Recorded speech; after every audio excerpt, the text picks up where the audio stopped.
উত্তরবঙ্গের প্রবেশদ্বার মাটিডালি মোড় এলাকায় আপনাকে জানিয়ে রাখি যে আমি যেখানে দাঁড়িয়ে রয়েছি আমার পাশে দেখতে পাচ্ছেন যে যেগুলো যানবাহন অর্থাৎ ঢাকা টু রংপুর মহাসড়কের যে যানবাহন সেই যানবাহন কিন্তু চলাচল করছে হেডলাইট জ্বালিয়ে ঘন কুয়াশা থাকার কারণে। বগুড়ার যে জেঁকে বসেছে যে শীত গত 2 দিন যাবৎ যে শীত চলছে সেই শীতের প্রকোপ কিন্তু বৃদ্ধি পেয়েছে এবং এই শীতের তীব্রতা থাকায় কিন্তু সাধারণ মানুষ তারা কিন্তু ঘর থেকে বের হতে পারছে না এবং গত 2 দিন যাবৎ বগুড়ায় কিন্তু কোনো সূর্যের আলো দেখা যায় না। আমি আপনাকে জানিয়ে রাখি যে এই তীব্র শীতের কারণে কিন্তু যা সাধারণ মানুষের জীবনের ওপর প্রভাব পড়েছে, তারা কিন্তু ঘর থেকে বের হতে পারছে না এবং কাজকর্মে যেতে পারছে না। তবে আপনাকে জানিয়ে রাখি যে গত 2 দিনের চেয়ে আজকের যে আবহাওয়া সেটা কিন্তু একটু উষ্ণ। কারণ হচ্ছে কি বগুড়াতে কিন্তু সূর্যের আলো ফুটেছে এবং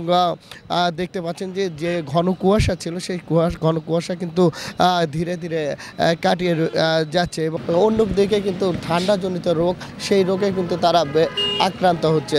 আমরা দেখেছি যে বগুড়া শহীদ জিয়াউর রহমান মেডিকেল কলেজ এবং মোহাম্মদ আলী হাসপাতাল, সেই হাসপাতালগুলোতে কিন্তু ঠান্ডাজনিত রোগ কিন্তু রোগীর সংখ্যা বৃদ্ধি পেয়েছে এবং তাদের যে চিকিৎসা দিতে গিয়েও চিকিৎসকরা হিমশিম খাচ্ছে। সর্বশেষ ছিল বগুড়া থেকে সাজু মিয়া।